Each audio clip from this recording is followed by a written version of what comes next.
नमस्कार। कुणाल देवनाथ ने पूछा है, तितीक्षा क्या है? कुणाल जी, मनुष्य का स्वभाव ऐसा है कि मनुष्य स्वभाव से ही सुख की तलाश करता है, दुख से बचना चाहता है। मनुष्य का सारा प्रयत्न, सारे कर्म इसीलिए होते हैं कि जीवन में सुख की वृद्धि हो, किंतु जीवन कभी कभी सुख के साथ दुख की कड़वाहट भी देता है। जीवन का स्वाद कभी कभी बहुत ही तीता हो जाता है, कड़वा हो जाता है। जीवन के इस कड़वेपन को इच्छापूर्वक सहन कर लेना ही तितीक्षा है। मनुष्य के पास जितनी बुद्धि है, जितनी क्षमता है, उसके अनुरूप वो हमेशा ही दुखों से बचने का प्रयास करता है, किंतु फिर भी उसकी क्षमता सीमित है। लाख प्रयत्न करके भी जीवन के सारे दुखों को वो नहीं मिटा पाता। सुखी से सुखी मनुष्य के जीवन में भी दुख आते हैं। बुढ़ापा दुख है, मृत्यु दुख है, शरीर में आदि व्याधि का हो जाना दुख है, किसी प्रिय का बिछुड़ जाना दुख है, आशा का टूट जाना दुख है, किसी गहरी इच्छा का पूरा न होना दुख है, सुख देने वाली वस्तु को खो देना भी दुख ही है। मनुष्य के लाख प्रयत्नों के बाद भी जीवन में दुख शेष रह जाता है। जीवन शेष है तो दुख भी शेष रहेगा। दुख से पूरी तरह छुटकारा तो उसी दिन संभव है जिस दिन जीवन समाप्त हो जाएगा। आपके जीवन में दुख है, यह आपके जीवित होने का प्रमाण है। मुर्दे को कोई दुख नहीं है, मुर्दा निश्चिंत है, हर दुख से छूट गया है। तो जीवन के शेष रहते दुख से पूरी तरह छूट जाना तो संभव नहीं है। इसलिए आदि शंकराचार्य कहते हैं, सहनम सर्व दुखानाम अप्रतिकार पूर्वकम चिंता विलाप रहितम सा तितीक्षा निगद्यते। अर्थात चिंता और शोक से रहित होकर बिना प्रतिकार किए हुए जीवन से मिलने वाले दुखों को सहन कर लेना ही तितीक्षा है। आपके जीवन में सदा ही दो तरह के दुख आते हैं।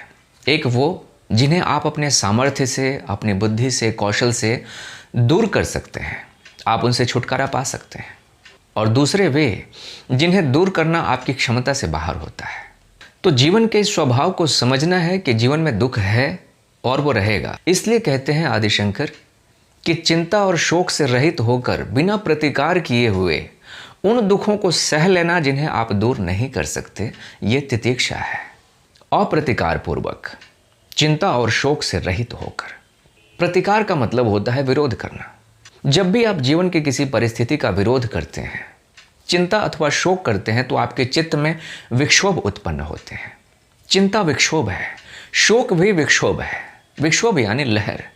दुख का प्रतिकार करने से, चिंता और शोक करने से चित्त की उद्विग्नता बढ़ती है।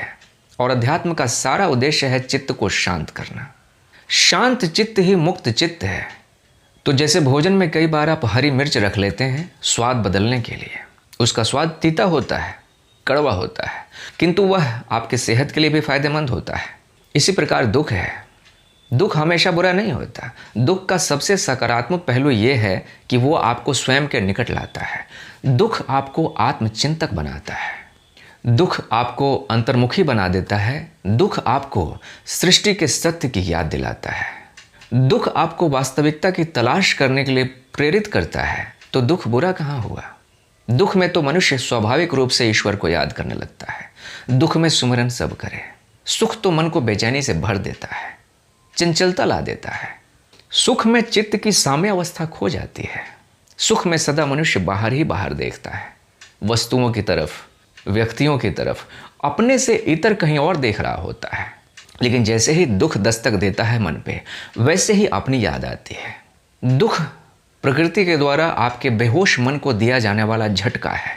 तो इसलिए दुख को सहना है, क्योंकि दुख जीवन का अनिवार्य अंग है। इसलिए सहना है क्योंकि दुख परमात्मा के यहाँ से आ रहा है। दुख की घड़ी में ही तो आपकी आस्तिकता की परीक्षा होती है। दुख की घड़ी में ही यह जांच होती है कि मेरा ईश्वर पर भरोसा कितना है। जब सांसें उसने दी हैं, जब दुनिया देखने को आंखें उसने दी हैं, मित्र, पत्नी, बच्चे और जीवन का हर सुख उसने दिया है, तो दुख भी उसी के यहाँ से आ रहा है, ऐसा मानकर चलने में बुराई क्या है? ऐसा मानने से आपके भीतर आस्तिकता बढ़ेगी, श्रद्धा बढ़ेगी। यही वफा का सिला है तो गिला किससे करें? ये गम जो तूने दिया है तो गिला किससे करें? सब कुछ तो वही दे रहा है, तो आप शिकायत करने कहाँ जाएंगे?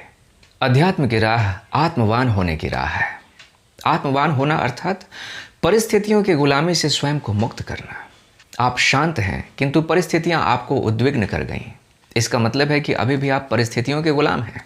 किंतु जब आप परिस्थितियों को स्वीकार करने लग जाते हैं तो आपकी आत्मशक्ति में वृद्धि होती है, आपके भीतर एक स्वतंत्रता आती है। दुख को सहन कर लेने से मनुष्य के भीतर अहंकार घटता है।